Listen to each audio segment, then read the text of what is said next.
Okay, so we should all know by now that the future of work is remote, or at least blended remote in office. So joining me today is an expert in all things remote work. He founded a 200-person company that sells time tracking software for remote teams. He also founded the largest conference on building and scaling remote teams. And most recently, he wrote a book focused on asynchronous remote work methodology, a real how to. So it should be no surprise at all that we're here to talk about how to effectively grow and manage a remote work organization. We're also going to dive a little into some founders' trials and tribulations and when to focus on getting attention versus when to focus on getting paying customers. So without further ado, founder of Time Doctor and author of Running Remote, Liam Martin, welcome to the dirt. Thanks for having me, Jim. Really appreciate being here. And you'd think that the future of work is remote, but if you actually just saw an article last week by Larry Fink, the CEO of BlackRock, he completely disagrees. Actually, just came out with an article. I think there's a conspiracy around remote work right now.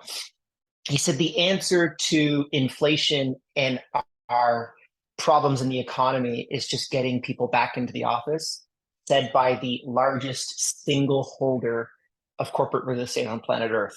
I think there's a lot of that stuff that's really starting to come out of the woodwork now. Yeah. And it's getting quite interesting now seeing how people are really reacting to the reality that a part of the economy that we've counted on for decades, which is the corporate leases that run like 20% of the GDP, are now kind of disappearing. Or not disappearing, but they're transitioning to something else, which is a very interesting and exciting time.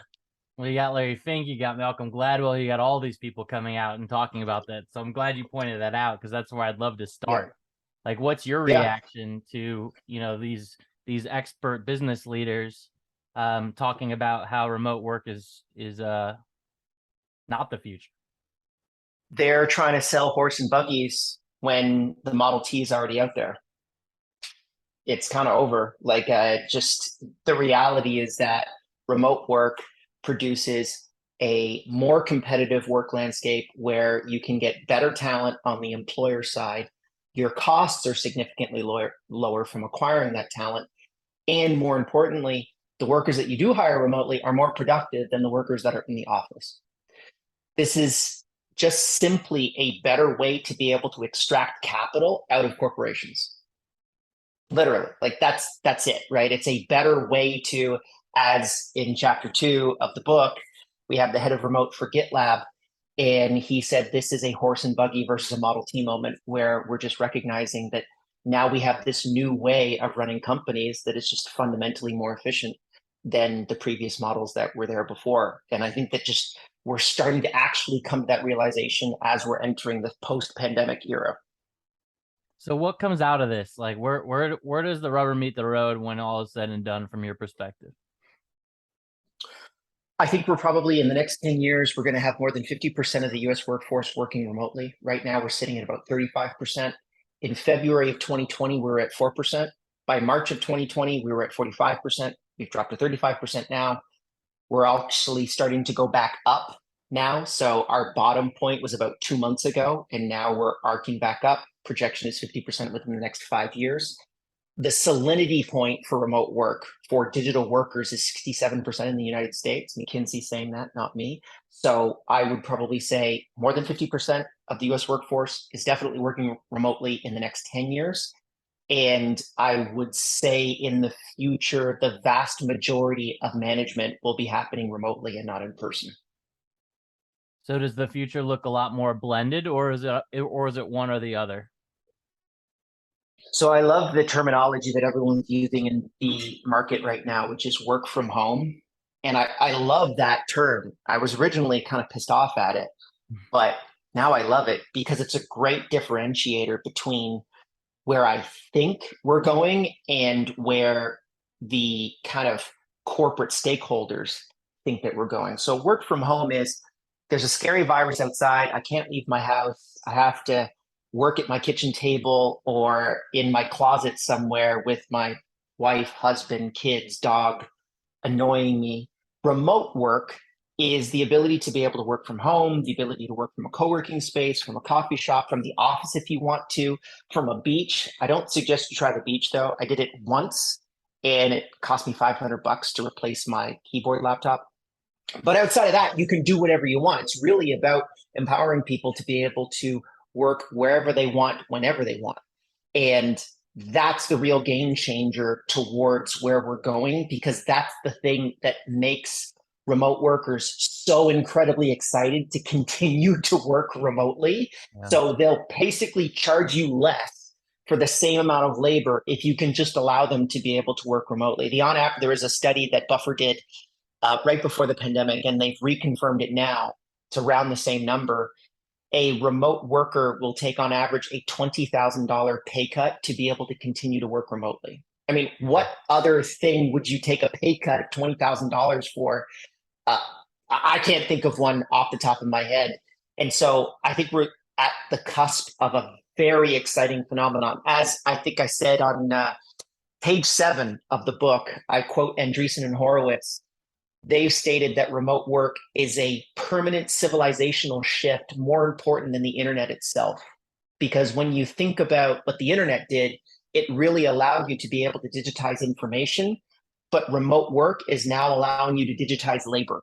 And this is way more important in the grand scheme of things when we're talking about global economies. Yeah, well said. And you keep referencing this book, right? Pages of it, and good for you for knowing Oh yeah. how the book is designed and what page what is on. That's better than I could ever say. But Liam is referencing his book that he just came out with, called Remote Work, Running Remote, right? It's called Running Remote. Running remote, yeah. Yep. And that came out of number one, the business that you've been running for over a decade now, right? In your Yes. existing business, and also a conference business that you recently started, and all of the lessons learned and connecting that to the atmosphere we live in. It's really good. We'll leave a note in the show notes of a link to Liam's book. But talk to me about that journey in from the beginning, from starting your first software company to ultimately having started a few companies and now having a book to talk about it. What's your why behind all of it? It's the why that is the mission statement of the company, which is empowering the world's transition towards remote work. That feeds into everything that we do. That's why we could write a book, or we could build a conference, or we could build a time tracking tool for remote, some compliant legally to be able to work remotely. These things all impact that singular goal. And I tell founders all the time, if you don't actually have a mission, your why, there's no point in even starting, because it gets tough, right? Particularly pre 0 to 1, like in that process where you've got nothing and you're trying to turn it into something, it's tough, right? There's customers that just won't buy your stuff. There's customers that maybe end up buying your stuff for a month or two and then quitting and saying you're not good enough. You get beaten down a lot, and you better be super passionate about what you're doing, because if you're not, it's not worth pursuing. I have a small story kind of connected to that. There was a guy that I knew who was building a startup connected to tattooing and tattoo parlors. And he had raised a whole bunch of money. And then I asked him, well, how long have you worked in the tattoo industry? He's like, oh, I haven't worked in the tattoo industry. And I was like, okay, well, how often have you interacted with like tattoo parlors? Well, we're doing meetings with them now. And then I'm like, do you have any tattoos? He's like, I'm getting some.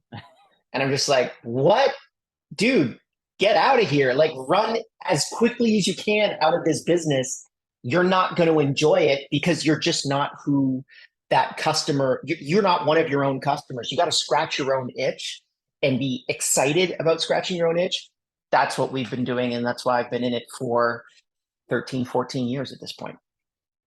So the first company, Time Doctor, right? Yep. That's the one that you've been in for 13, 14 years. You guys are up to a couple hundred employees? Yep. Just under 200 right now, actually. And obviously that number fluctuates dependent upon what kind of sales campaign we're running. But We've built that as a really good basis.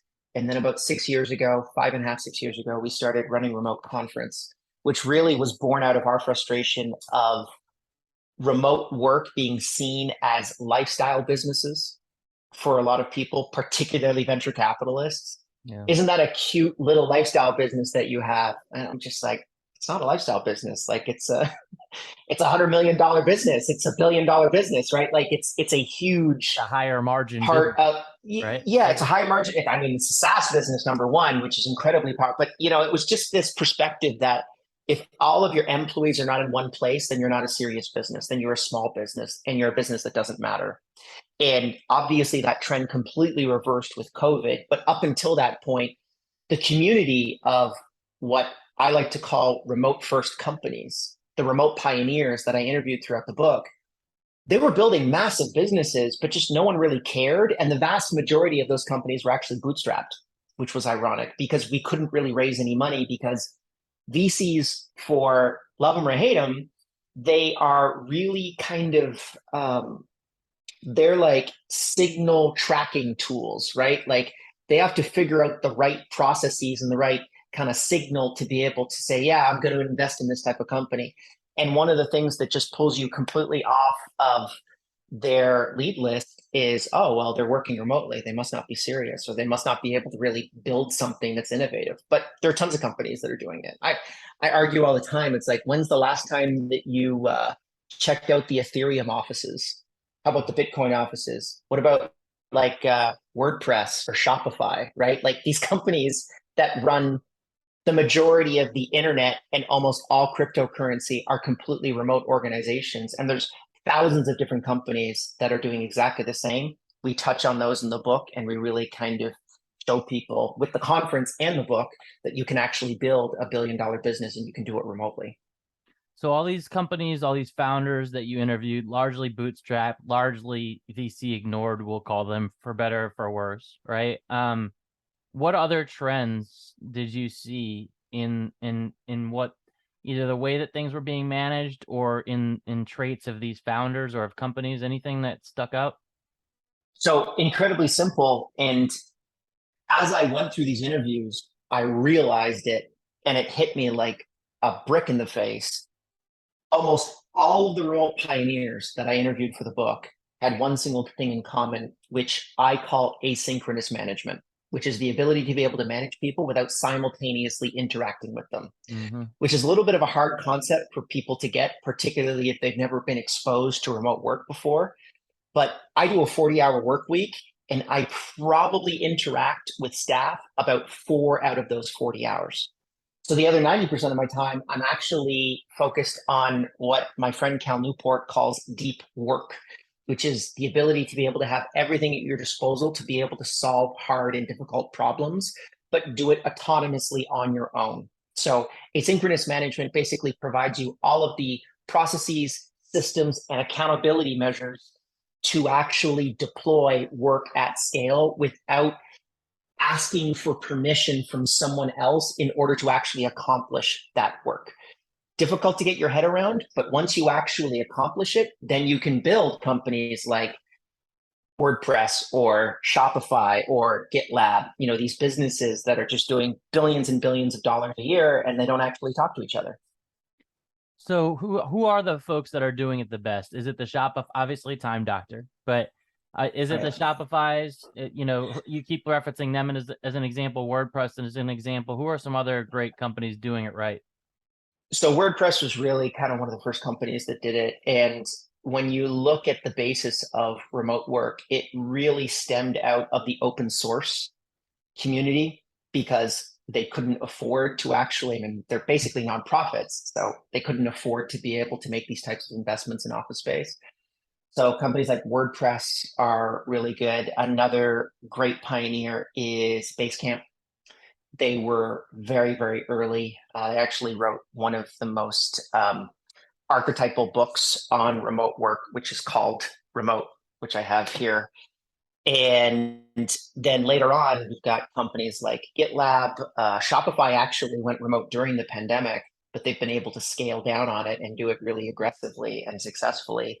Coinbase was actually the largest company to go IPO, that for the first time in history, they were able to state, and it was a $144 billion IPO. The first time in history, they were able to state that their headquarters was nowhere Hmm. for their IPO documents, because they said anything else would be a lie, right? Yeah. And I remember way back in the day, 13 years ago, it was so difficult for us to be able to get a credit card account. I mean, now we have like platforms like Stripe and stuff like that. So it's just really easy to be able to set all that stuff up. But you had to go through a ton of red tape to actually get to the point in which you could get one of those things. And we set up an office in Las Vegas, which we still have to keep because all of our like corporate headquarters stuff, it goes to this little tiny building that's basically the size of a closet.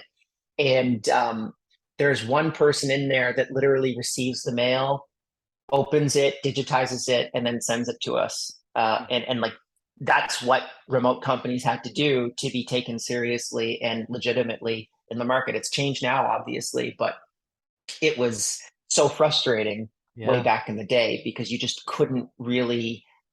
The system was built for on premise. It wasn't built for remote. What other trends stood out? Oof. I think that, well, some of the things I'm really excited about right now is where we're going with regards to remote work. I think that probably in the next 36 months, you're going to see a massive expansion of the asynchronous work stack, which is, and still is actually the remote work stack, but just kind of deployed in a bigger way. So there's currently no project management tool specifically designed for asynchronous work. That I think is going to be huge. When you look at the bureaucracy of remote work, that's something that's completely exploded. I'm invested in some of these companies, but like Deal, Remote, Globalization Partners, these are all companies that have raised hundreds of millions of dollars, and they're trying to solve the ability to be able to pay remote workers legally and efficiently, Right. which is a huge infrastructure piece inside of remote work. Telecommunications, when you're talking about actually doing Zoom calls, how do you go synchronous and how do you do it efficiently? You've got Facebook that completely pivoted their entire business towards deploying work in the metaverse. That's what they believe work will be in the future, which is incredibly exciting. I don't know whether or not they'll actually succeed at it or whether they've got the right bet. But I mean, we're talking about, I don't know how big Facebook is, but it's part of FANG, right? So it's like that's one of the keystones of tech, and they're going all in on remote work. So we're seeing these huge transitory movements towards remote work. And right now, even though we've already been going through the pandemic for 2.5 years, that infrastructure is now just starting to move over to the point where you can deploy a Fortune 500 company and do it remotely. And I would probably say we're still not quite there yet. Actually, there's a couple other pieces I was talking to Deloitte last week, and I really asked them and was pushing them, do you have a product for remote work compliance inside of Deloitte? Because those are the consultants to the world. They don't currently have it, but they're thinking about doing this kind of stuff. Like that's when you're going to start to see these Fortune 500s that are saying, I can do it remotely. I can take my 500,000 employees, let them be remote, and it entirely connects to our mission, which is trying to help facilitate that movement. Yeah. Because startups pretty much know how to work remotely at this point, and they're doing it really, really well. It's getting the Fortune 500, 100,000 plus employee organizations and switching them remote is the next big challenge. I mean, this whole asynchronous management or ability to manage people without interaction, right? Executing that at scale. Weren't some of those consulting firms some of the first to be able to implement that? Or were they laggards in there? Do I have that wrong? No, so you're to a degree, you're right. I think they were calling it different things. So when you look at Deloitte, they'll give you a lot of products on how to build process documentation and systems inside of your organization, SOPs, that kind of stuff. Sure. Well, that's like a core tenet of asynchronous management, which is the platform is the manager, not the individual. So the platform is what's actually supposed to teach the majority of information to the team members inside of the organization. And when you look at large corporates, they have all that stuff. Like sign up just for fun, apply to McDonald's, and you'd be blown away at how perfected all of their systems are and all of their processes. Like that's their superpower, is the ability to be able to take any type of labor, regardless of how intelligent they are, and get them deployed effectively inside of their organization. And right now, when you think of tech startups, we're actually only focused on the smartest people in the room. But the real superpower is being able to take any type of person, regardless of their intelligence or their educational background, and make them profitable for the organization. So large corporates do this, Deloitte does this, and I think that they just need to be able to make a little bit of a transition over before they can really apply it towards the remote work realm. But we've been doing that for years and years. I actually have a friend of mine, I kind of call him the I don't know what's the yellow brick road guy behind the curtain, the emperor, no, the Wizard of Oz. Yeah. I kind of call him the Wizard of Oz. He took a $500 million investment and turned it into 25 billion in under 10 years by buying companies, redeploying them remotely, and within 3 months he's doubled their EBITDA. Wow. So it was just like, and he doesn't want to tell anyone about this because he's got the magic sauce. Like he employs 2,500 people for all these companies. And it's like, oh, do you need one system admin per company? No, you need one per 4 companies. But he has the scale to be able to like work on companies like that. And that is going to happen at scale for all companies very, very soon once we recognize that we can disconnect the office from the work that's being done. So I want to throw in a word and get your reaction here. So, and you mentioned a few companies that are Web3, right? You mentioned Coinbase and you mentioned Facebook, which is kind of starting to make a Web3 transition, if you will. You know, you can't really call them a Web3 company, but you know, they're really a Web2. But ultimately, the idea of a DAO or decentralized, right? A decentralized autonomous organization. How does that connect to what you've talked about so far? I think that's just a further extension of what we're talking about, right? Like that's the next step for companies that in the last decade were like WordPress or even just like standards organizations where we're going to move to utilities. I don't know whether or not Web3 is going to really. So when I think about how to extract capital out of those organizations, it's going to be an interesting one. Like who owns a DAO? Like how does that go public? Right. I don't know. Right. So like if you can't take it public, then the whole VC engine that people use to be able to get to that point may not actually be a viable direction for those types of organizations. But maybe I'm wrong. I haven't studied it enough to really truly understand the ins and outs of it.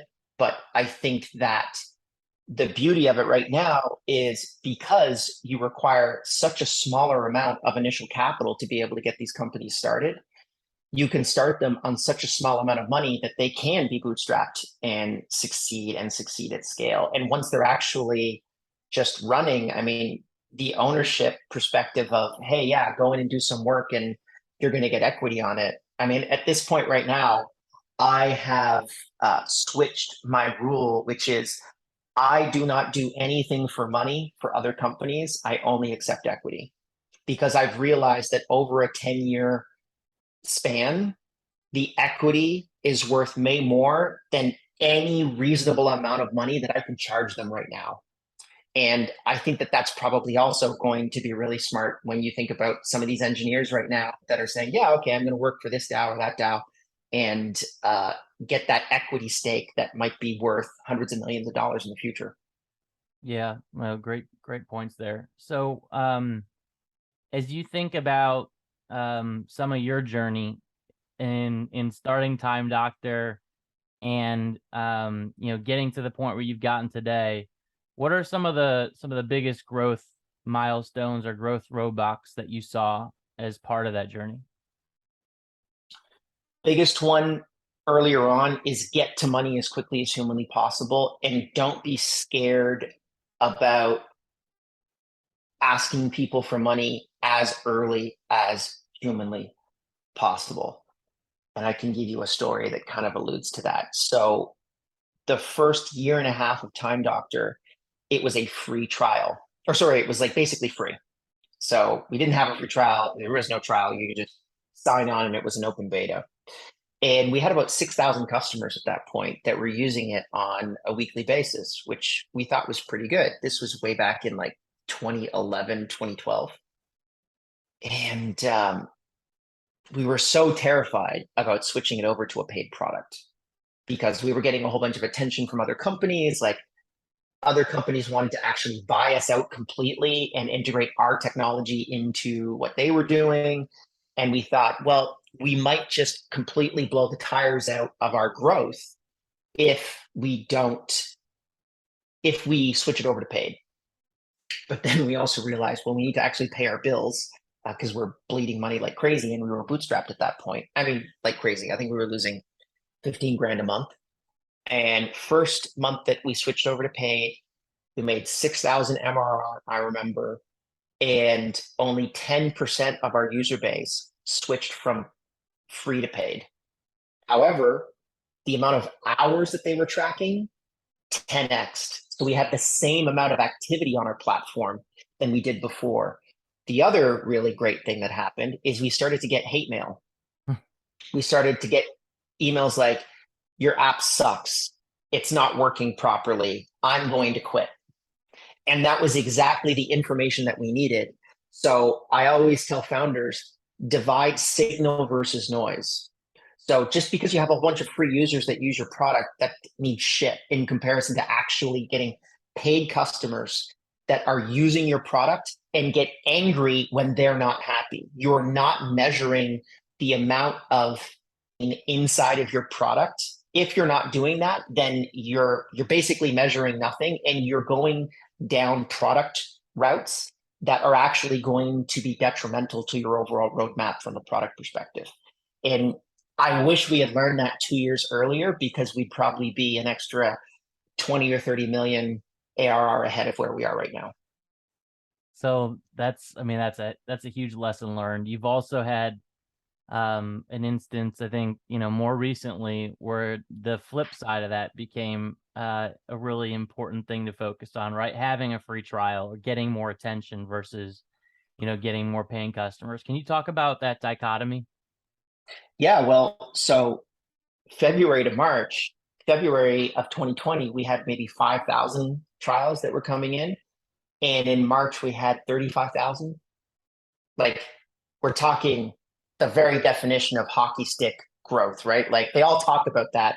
You can see I don't want to show you my chart mobile data because you might have a fit with it, but it was just literally like, it was a hockey stick. It was nuts. And one of the ways that we ended up winning out of all of our competitors, and we were number one in the market before, but we just definitively became number one, was before the whole thing started. We really focused on remote.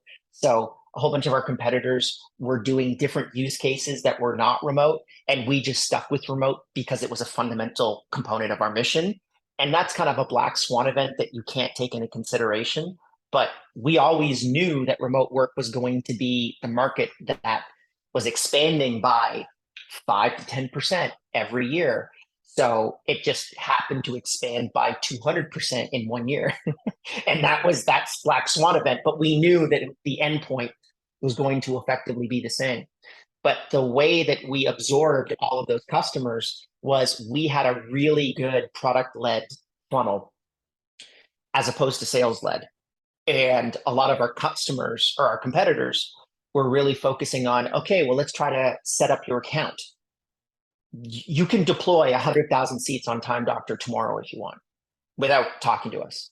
And we took a lot of our design instances from our inspirations from companies like Google where, I mean, I don't know if you've ever been able to get Google on the phone, but you literally have to spend $1 million a month with them before they'll call you. Yeah. And we have that same philosophy, which is everything should be able to be accessible without contacting us, because then when that black swan event does occur, you can ride that wave on scale, and you're not going to have all of those missed opportunities that a lot of our competitors have.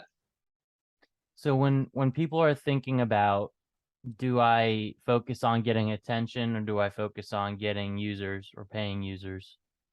What what are the things that they should be thinking about where one of those buckets matters more than the other? I So it's an interesting discussion because I think my opinion has changed in the last 24 months. I would have said users are absolutely the first priority that you should be going after, paying users, because those are the ones that are actually going to tell you what you need to know. But my caveat to this, my slight edit would be, you need to focus on paid users. However, the new acquisition model, I think, is almost entirely freemium. When you're thinking about anything below a 10,000, anything below 10,000 ARR, definitely has to be a freemium funnel. You cannot put salespeople on that type of a product and have it scale. The unit economics to be able to put SDRs and AEs on a product like that doesn't work. I mean, and there are people that probably could argue, oh, it would work if you just get really cheap SDRs and AEs. Well, listen, they're only going up in price and you're not going to be able to fix for that. So what we do is we actually have our team only focus on the top 5% of our funnel in any particular month. So that's it. Like, we look at the seat count and then we say, sales team, work on the top 5%. That's what we have throughput for. Outside of that, you're not touching it, you're not interacting with it. Yes, you could close them, but the funnel can close them, the product-led funnel can close them on their own. And that is inherently a much more efficient model to be able to close customers on than running a sales-led model. And this is only going to accelerate as the majority of the market is moving towards a freemium model, right? If you look at like Zoom right now, which we're on, you probably have a paid deployment, but the beginning of Zoom was like 45 minutes free, I believe. I don't Still know is. if they've changed Yeah, that at this still is. point. Yep. It still is. Yeah. So, right. So it's like, I can use the crap out of this thing for 45 minutes. You can get a lot of use from that, but it's pushing you gently into the moment of saying, I don't want to be embarrassed again and have to cut a call quickly at the 39-minute mark or something like that. A company that did this incredibly well inside of the remote work stack was Loom. So they were doing relatively well before the pandemic. And they realized about a month into the pandemic, and just goes to show how fast moving they were and how effective they were as an organization. They went to a freemium model and they actually expanded out their freemium model. So then, I went from 5,000 leads to 35,000 leads a month. I could have gone from 5,000 leads to 350,000 leads a month, but with still reserving the paid features for the customers that are going to really matter, and then just getting a massive amount of attention from the rest of them. So like, I would only pay attention to the paid users. Like, I wouldn't really pay attention to what freemium users have to say. And no offense against freemium users, but they don't matter because they're not paying you. They don't have a seat at the table, and they should never have a seat at the table. But in terms of word of mouth, I mean, how fast do tools like Loom and Zoom get built out when anyone can use it and can use it reliably every single day without paying for it? It's huge opportunities. And as we've seen, I think just this last quarter, Facebook's cost per acquisition across their entire network, like their advertising budget per impression, went down for the first time ever. Yeah. So now we're starting to see the absolute tip or climax of paid acquisition. And I think we're probably going to see a stabilization point. If I was starting a SaaS business today, I would not get my first 1,000 customers from paid acquisition. It just wouldn't work. It would be way too expensive. And if you go down that line long term, like I wouldn't, for me, I would say 20% of my user acquisition strategy should be deployed towards paid funnels. The other 80% has got to be word of mouth and free. Yeah, well said. And when you're thinking about that transition, or when you're thinking about that dichotomy between paid users and getting more attention, does it matter what stage of a business you're at? Like, does it matter, for instance, are you thinking differently about it when you're a really, really early stage company with a couple customers versus when you're where Time Doctor is today at 200 users, Uh, 200 customers, or sorry, 200 employees? yeah, we got a couple 100,000 customers now. I would say that it's that you also have to take just the the business model of SaaS into consideration. So let's say I'm at sub 1,000 customers, and I know that I can do, and let's just pick on paid acquisition as an example. I can acquire an extra 100 customers per month through paid acquisition.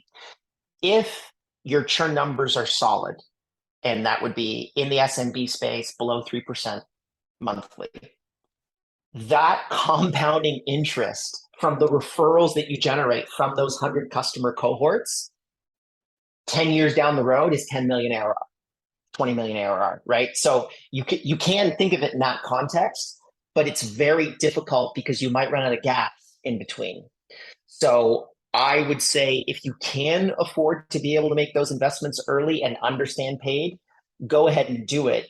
There's a lot of these companies that have just completely committed to product led, and they don't have any other arrows in their quiver. Yeah. Right? It's just like, oh, well, we're gonna go viral.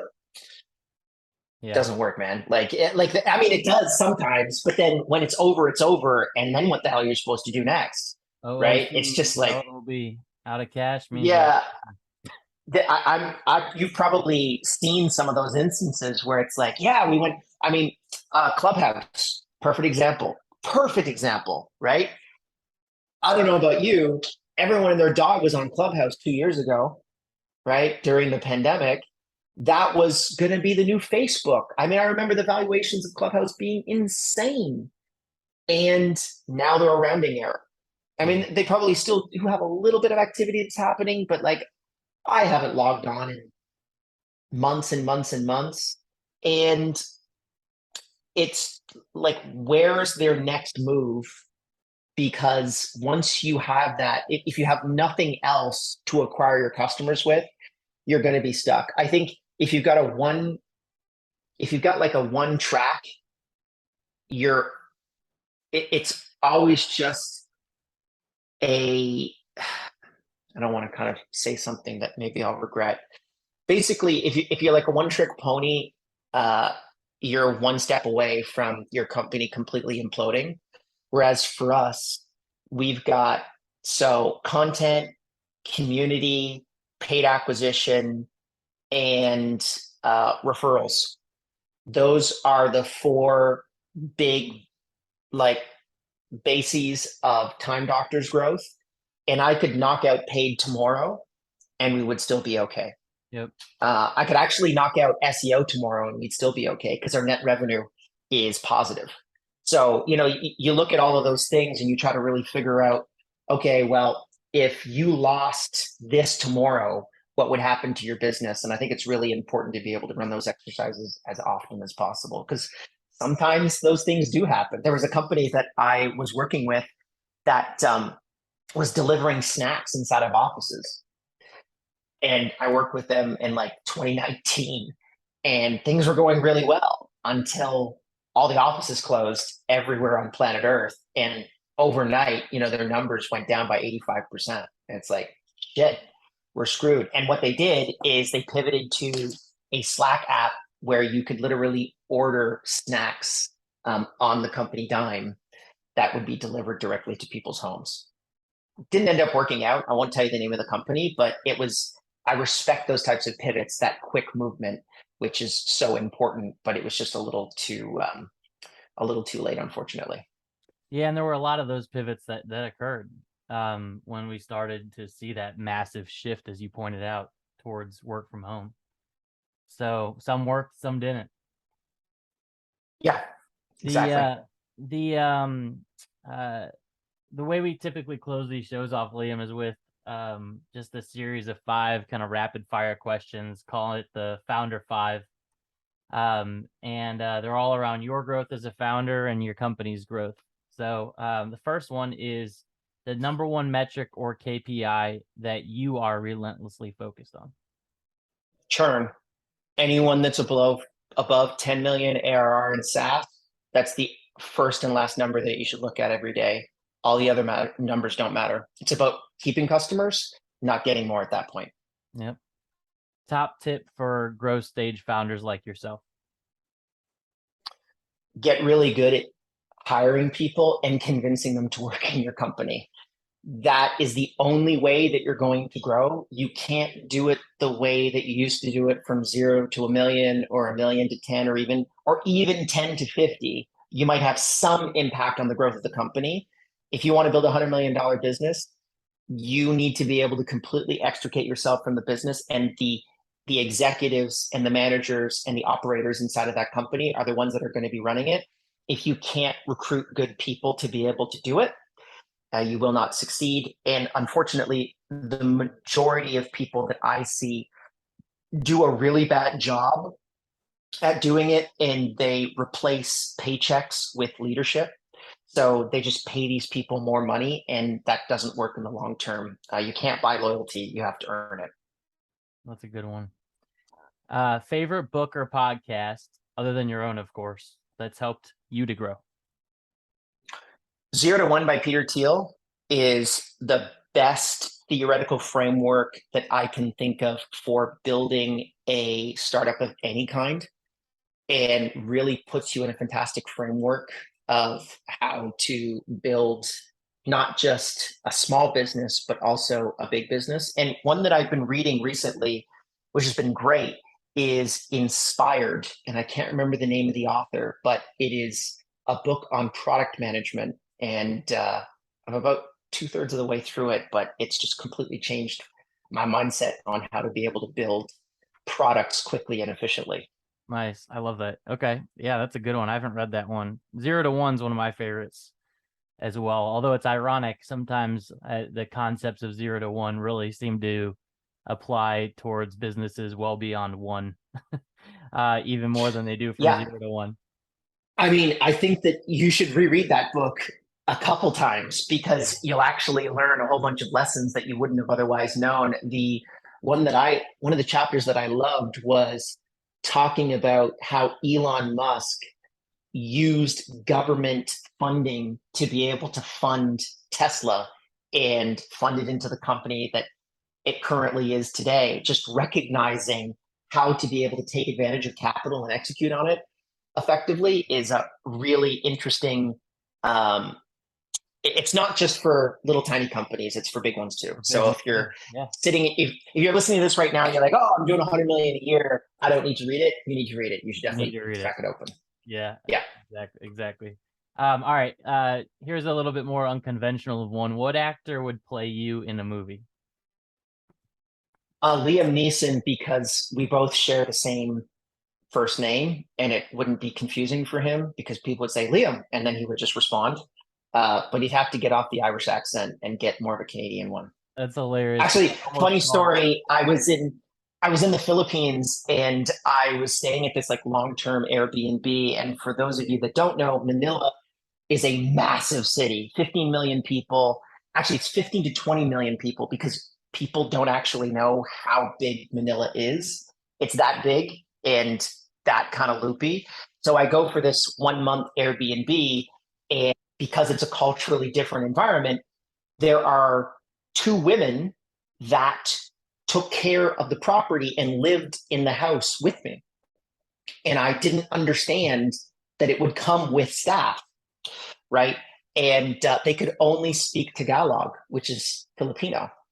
And me in broken English, I'm trying to communicate to them my name. And I said, Liam Martin.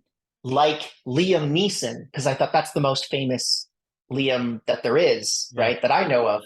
sure. And 1 month later, the manager of the property comes back, and she comes over to me and she said, "So they think you're Liam Neeson, the actor." Because I had introduced myself as Liam Neeson, and then it all kind of made sense that they were like taking photos with me and all this kind of stuff. And then she obviously set them straight. But just the reality of different, like that miscommunication that comes from those small miscommunications, which also kind of like applies to a whole bunch of things connected to your branding and the marketing of how you want to be able to run your products. Yeah. It kind of blew me away. I was like, I feel I'm 30 years at least younger than Liam Neeson. Like, how did they think that I was Liam Neeson? But yet they ran with it for an entire month. Well, I almost called you Liam Neeson in the intro today, so Oh, that's cool. ironic. Yeah. That's great. Hopefully those Filipino ladies are listening in today. So, Yeah. all right, last one. What is going to be the title of your autobiography when all is said and done? It's never going to exist because writing this book was incredibly difficult. But if I was going to, I would call it uh maybe 1 to 100. I don't know, like that. No, that probably wouldn't be right. um I have a mission, actually. So every company is supposed to have a mission, but I have a personal mission, and I actually have these values and tenets that I have, for myself. Like, be comfortable being uncomfortable. Attach your own mask before assisting others. You can't control the outcome, but you can control the effort. Success may slow you down. Reflect, but keep your foot on the gas.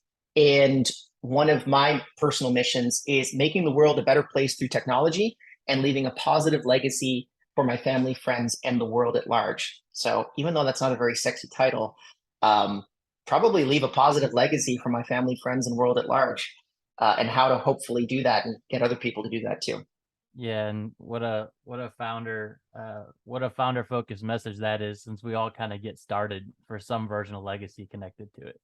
So that's great, Exactly. man. I love it. I love it. Well, you've given so much to the audience today, Liam, and to me as well. But time for a little bit of self promotion. How can those listening help you out? I'd love it if they check out the book Running Remote, which is available at all bookstores. But to be honest with you, you guys are all going to download it on Amazon, and you're probably going to get the audiobook. Go check it out. 5-star reviews are obviously very much welcome. And if you can't afford the book or going to the conference, which we do every single year, go to youtube.com/running remote. All of our talks are up there for free. And if you want a master class in how to be able to build a remote team, it's there and it is free. And what's the best way for folks to get in touch with you directly? It's probably really difficult to be able to get in touch with me directly, because I'm very protective of my time. But social media is the best. LinkedIn, actually, you know what? YouTube is probably the place that I'm the most excited to be able to talk to people on. That's the only one that I still personally answer every single comment. Outside of that, I generally have people that protect me from social media as much as humanly possible so that I don't get distracted. Love it. All right, man. This has been a treat. Thanks for joining us on the dirt. 5-star review, Running Remote. We'll include all the links in the show notes today. And Liam, thanks for giving your time. Appreciate it. Thanks for having me.